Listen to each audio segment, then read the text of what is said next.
आज की क्लास में मैं आपको कुछ ऐसी टर्मिनोलॉजीज बताऊंगा जिनको कनाडा के वीजा एजेंट्स यूज करते हैं।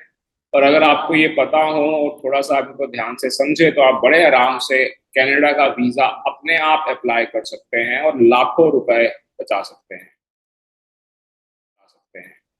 सबसे पहले एक्सप्रेस एंट्री canada.ca पे जाकर IRCC का पहले लॉगिन क्रिएट कर लो फ्री ऑफ कॉस्ट, फिर अपने आप करो। किसी एजेंट के पीछे जाने की जरूरत नहीं है या किसी बड़े एजेंट के पीछे जाने की जरूरत नहीं है, खुद इसको कीजिए। बहुत आसान है। इसकी फीस है 850 कैनेडियन डॉलर सिर्फ। ठीक है, लोग इसके लाखों रुपए लेते हैं, सिर्फ असेसमेंट करने के लाखों रुपए ले लेते हैं। खुद कीजिए। पीएनपी। पीएनपी का क्या मतलब है? Provincial nominee programme. कनाडा के अंदर 10 प्रोविंस हैं। हर प्रोविंस कहता है कि सीधा डायरेक्ट हमारे साथ अप्लाई कर लो, अगर हमें आपकी जरूरत होगी तो हम आपको पीआर दे देंगे। तो इसके अंदर सबसे जो फेमस प्रोविंस है वो है मैनीटोबा, सास्केचेवान। तो इनके साथ आप कर सकते हो। इनकी क्या कोई फीस होती है? जरूरी नहीं है। जैसे कि नोवा स्कोटिया एक प्रोविंस है, कोई फीस ही नहीं है। इनके साथ आप अप्लाई करके देखिए, अगर आप कनाडा जाना चाहते हैं फ्री में आप पीएनपी अप्लाई कर सकते हैं। अगर ये हम मैनीटोबा की बात करते हैं तो वो 500 कैनेडियन डॉलर लेते हैं। GIC स्टूडेंट्स को चाहिए होती है जो कनाडा में पढ़ने के लिए जा रहे हैं। Guaranteed investment certificate. किसी एजेंट से मत लीजिए और किसी से इसके बारे में बात मत कीजिए, सीधा RBS या फिर स्कॉटिया बैंक की साइट पर चले जाइए, गूगल कीजिएगा, आराम से मिल जाएगा। किसी भी एजेंट को बीच में डाल दोगे तो 20,000 रुपए का नुकसान कर लोगे। और जब आप लेने लगे GIC तो RBS और स्कॉटिया बैंक के भी प्राइजेस को कंपेयर करें, उसके बाद लें। Pathway programme. पाथवे प्रोग्राम कुछ ऐसे एडमिशन्स हैं, कुछ ऐसे कोर्सेज हैं जिसके अंदर हर एक किसी का एडमिशन हो जाता है। तो अगर आप स्टूडेंट वीजा देख रहे हैं और आपकी लैंग्वेज ज्यादा अच्छी नहीं है तो पाथवे प्रोग्राम के अंदर एडमिशन लीजिए, आराम से हो जाएगा और कनाडा का वीजा आपको मिल जाएगा। SPNP, जैसे हमने प्रोविंशियल नॉमिनी प्रोग्राम किया, तो ऐसे ही जो भी प्रोविंस का नाम है, जैसे सास्केचेवान, तो SPNP का मतलब हो गया सास्केचेवान provincial nominee programme.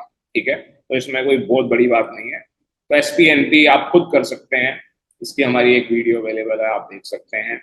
SPP student partnership programme, इसके थ्रू भी आप एडमिशन ले सकते हैं कनाडा में। खुद कीजिए, गूगल कीजिए, SPP पे आप पहुंच जाएंगे। SOP LOR statement of purpose. अगर आप किसी भी स्टूडेंट का वीजा अप्लाई कर रहे हैं तो SOP खुद बनाए। आप खुद स्टूडेंट है, खुद बनाए। आप कहेंगे आपको इंग्लिश नहीं आती, उतने अच्छे नहीं है, आप हिंदी में लिख लीजिए छोटे छोटे सेंटेंसेस को और गूगल ट्रांसलेट पे जाके उसे कन्वर्ट कर लीजिए। किसी को आप 5,000 रुपए देके, 2,000 रुपए देके जो बनवाएंगे उससे ज्यादा अच्छी आप खुद लिखेंगे, मैं गारंटी देता हूँ आपको इस बात की। इसकी भी कुछ हमारी फ्री वीडियो अवेलेबल है, आप देख सकते हैं। LOI और SOP के अंदर कोई फर्क नहीं है, लेटर ऑफ इंटेंट तो उसी रंग से लिखा जाता है। LOR का मतलब है लेटर ऑफ रिकमेंडेशन। तो ये आप अपने टीचर्स वगैरह से ले लीजिए, जो भी लोग आपको जानते हैं उनसे LOR लीजिए, आपके काम आएगा और उसको आप अपलोड कर दीजिए। ठीक है, फिर हम आ जाते हैं CLB, Canadian language benchmark. CLB का मतलब आपका स्कोर पूछा जा रहा है कि आपका CLB स्कोर क्या है। तो ये आइल्ट्स का ही स्कोर आपसे पूछा जा रहा है। अगर आपका CLB अगर 6 भी है तो भी आप कॉन्फिडेंट रहिए, बहुत सारी ऑप्शंस अवेलेबल हैं, आपको कनाडा का वीजा बड़े आराम से मिल जाएगा। ECA, ये बड़ा इंपॉर्टेंट है कि आप एजुकेशनल क्रेडेंशियल असेसमेंट, ठीक है, जो स्टूडेंट्स जा रहे हैं या जो वर्क परमिट लेकर जा रहे हैं, अपने जो उनके पास सर्टिफिकेट्स हैं उनकी असेसमेंट करानी है। इसके लिए भी बहुत सारे पैसे लग जाते हैं, बिल्कुल भी नहीं देने हैं आपने। WES करके एक कंपनी है, उससे आप ले लीजिए।